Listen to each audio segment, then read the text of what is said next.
नमस्कार दोस्तों, मैं हूं दिनेश के वोरा। बहुत बहुत स्वागत है आपका इस कार्यक्रम के अंदर।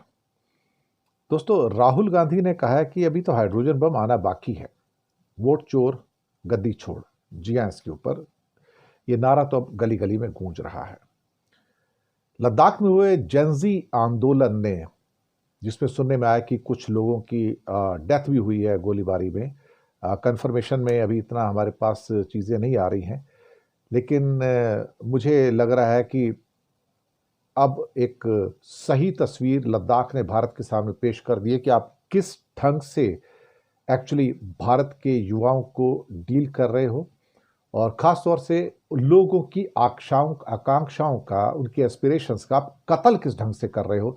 ये वहाँ से चीज़ें निकल के आ रही हैं। जबकि सोनम वांगचुक के ऊपर इल्ज़ाम लगाए जा रहे हैं कि आ, उनके द्वारा क्या भड़काया जा रहा है और वो मिसगाइडेड हो गए हैं।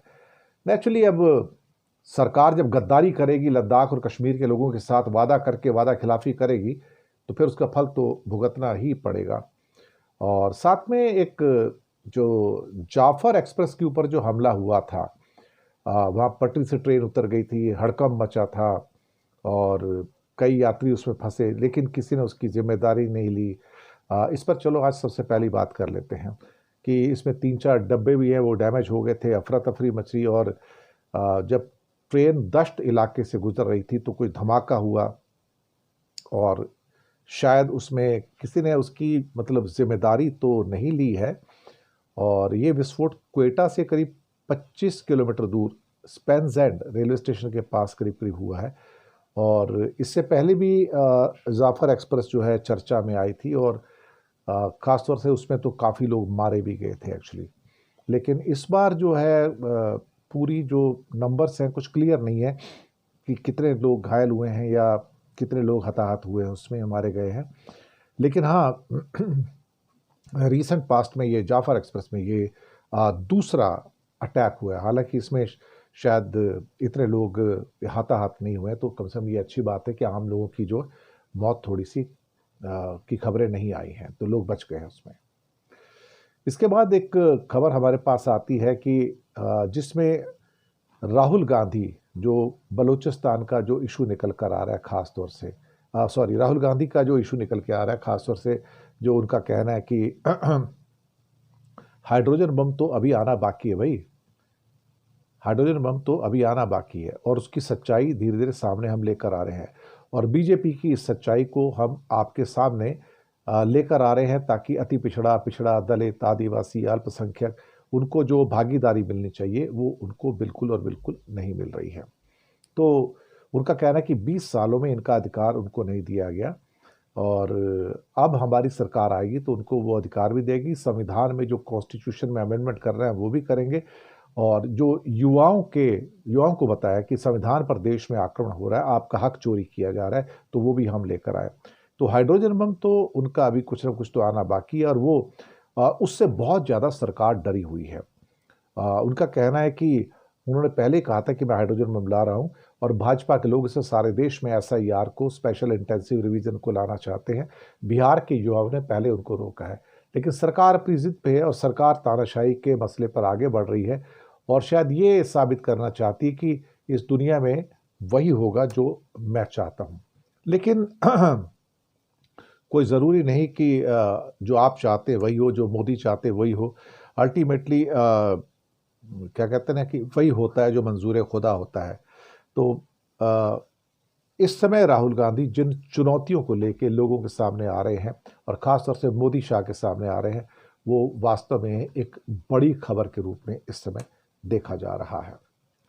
अब आते हैं उस खबर पर कि लद्दाख में जो बड़े हिंसक जेंजी के प्रदर्शन हुए हैं, जिस पर सरकार चौंक गई है, क्योंकि शुरुआत तो कहीं ना कहीं से होना था, कुछ तो होना था। लेकिन इतनी पीसफुल स्टेट लद्दाख से शुरुआत होगी। बीजेपी के दफ्तर में आग लगा दिया, लेह में कर्फ्यू लगा दिया गया, और सोनम वांगचुक 15 दिनों से भूख हड़ताल पर थे। और अब वहाँ पर जो डेप्यूटी गवर्नर हैं, उनका कहना है, कविंदर गुप्ता, की जिले में कर्फ्यू लगा दिया गया है वहाँ पर डिमांड क्या थी, 6 शेड्यूल में शामिल करना, वो करते नहीं थे। स्टेटहुड वापस करने की अब डिमांड है, अब तो वो भी चालू हो गई है। तो धारा 163 यानी कि जो धारा 144 पहले होती थी वो लागू कर दी गई है वहाँ पर। तो कोई जुलूस, कोई रैली या मार्च नहीं निकाला जा सकता।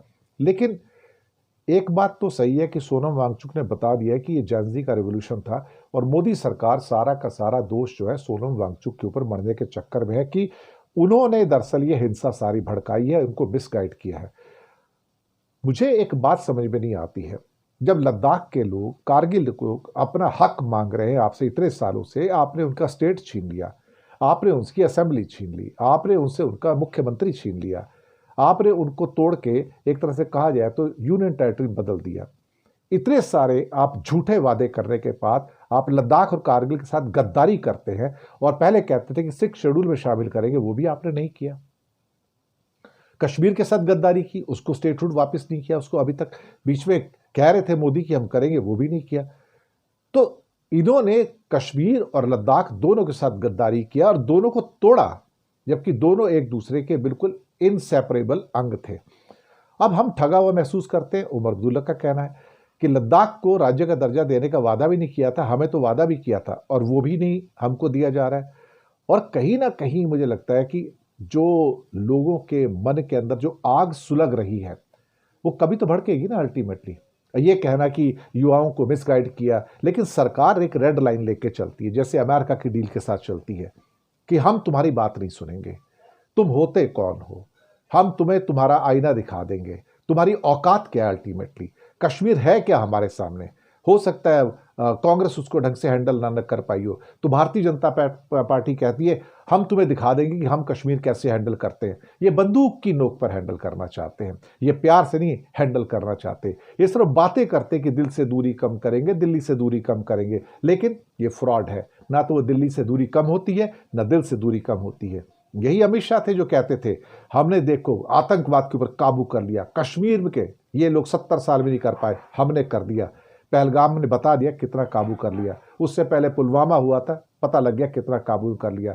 और बीच में बार बार जो अटैक होते रहते हैं, सिक्योरिटी फोर्सेस के जवान मारे जाते हैं, लेकिन सिक्योरिटी फोर्सेस के जवान मारे जाते हैं तो सरकार पे कोई फर्क नहीं पड़ता। एक्चुअली सरकार की बला से कोई मरता है तो मरे, कोई जीता हो तो जिए।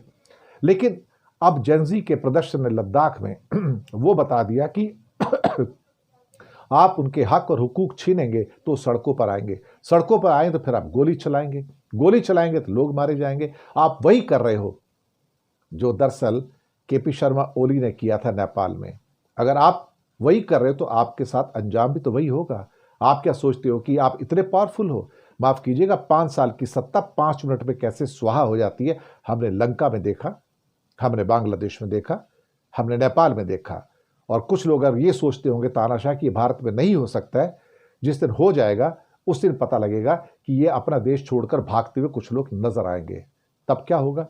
लद्दाख जैसे पीसफुल सिटी ने, स्टेट ने दिखा दिया आपको कि अगर आप हमको हमारे हक छीन लोगे तो हम आपको बताएंगे कि हम क्या कर सकते हैं। ये जेन-ज़ी है, जेन-ज़ी से डर कर रहने की जरूरत है। आज लेह में हुआ है, कल कहीं और हो सकता है।